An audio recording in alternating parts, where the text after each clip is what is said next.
You and I know that the truce between Israel and Hamas has no meaning. As soon as these few days are over, Israel would commence its genocide of Palestinians. The important question is why the United States is not able to stop Israel. Or is it the United States itself which wants the genocide to happen?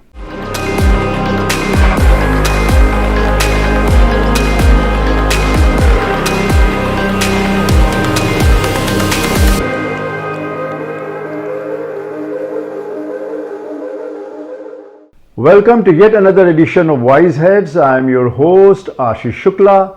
I first show you a small clip of UN Relief Chief Martin Griffiths, and what he says is the situation in Gaza. The worst ever, Christian, and I don't say that lightly. I mean, I started off in my 20s dealing with the Khmer Rouge, and you remember how bad that was, the killing fields and so forth. But 68% of the people killed in Gaza are women and children. So it is not Hamas alone which is being killed in Gaza. It is thousands of innocent women and children too who are subject to Israel's wrath. Probably the idea really is to kill millions of Palestinians, or to hope that this forces Arab nations to join the battle in defense of Palestinians, that it becomes a regional war, if not a world war. Why Israel won't mind a regional war, and why its patron, the United States, appear okay with the idea. In my book, How United States Shot Humanity, there is a passage in which the then US General and NATO Commander Wesley Clark in 2007 disclosed that the Bush administration had plans to overthrow 7 West Asian countries in 5 years. These 7 countries were Iraq, Syria, Libya, Lebanon, Somalia, Sudan, and Iran. Why these 7 countries? Well, you would have to look at this map to first see the location of these 7 countries. Now, you could see that Libya, Sudan, and Somalia have coasts of Mediterranean Sea and Red Sea with Suez Canal joining the two.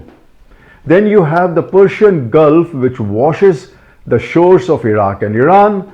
Then you have the Mediterranean Sea, which flanks Lebanon and Syria. So if these 7 countries are subjugated, the US comes to control the sea trade which passes these waters. Now we all know the world trade would be crippled if these sea lanes are blocked. These are world's major sea highways for oil trade which runs the world. We recently had one instance when Suez Canal was blocked for a few days and the world trade was thrown in a tizzy. Now the United States has a choke full of military bases in West Asia, and if it applies economic sanctions against any West Asian country, that country is ruined.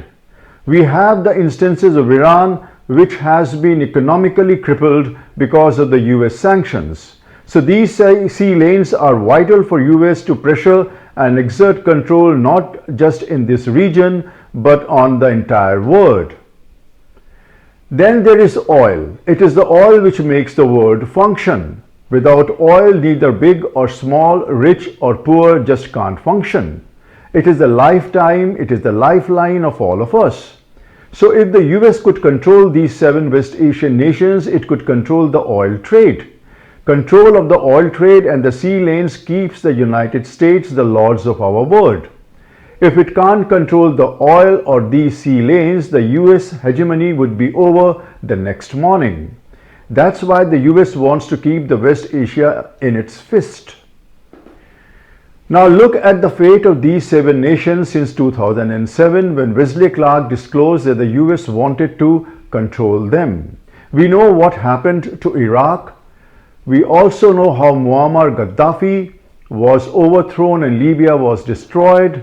We are also aware of how Lebanon was thrown into the flames of civil war, and it is only too recent when Syria was punished by the United States.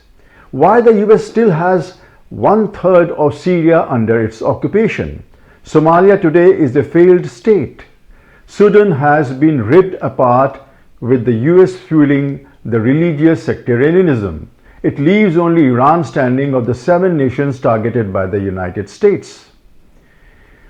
Now, there was a time when Saudi Arabia and Iran were the two pillars of US control in West Asia. Saudi had the oil and the US West Asia had the oil companies which gave the profits to Saudis. Saudis were also given the military protection by the United States. Iran was under the rule of Shah Mohammad Raza Pahlavi and he was a US pawn. But then it all changed in 1979 with the Islamic Revolution in Iran. So Iran as a pillar was gone for the United States. It was at this stage that Israel became important for the United States. The US needed an outpost in West Asia, which Iran once was. Israel became that outpost now. It had the job to keep the region in turmoil. By now it should be clear to you that the United States would hate if the region is united. If the region is integrated, for example, through the Belt and Road Initiative of the Chinese, as it is, the inclusion of Saudi Arabia and UAE in BRICS is bad news for the United States.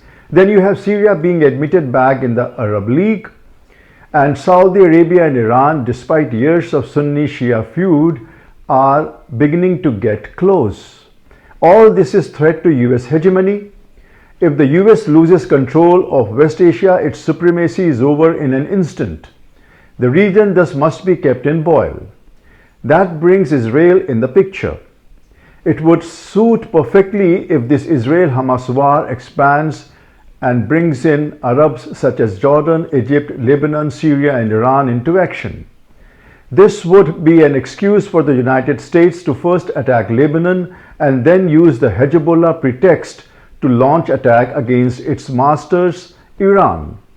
After all, from among the 7 nations the US had in mind to control, only Iran remains defiant.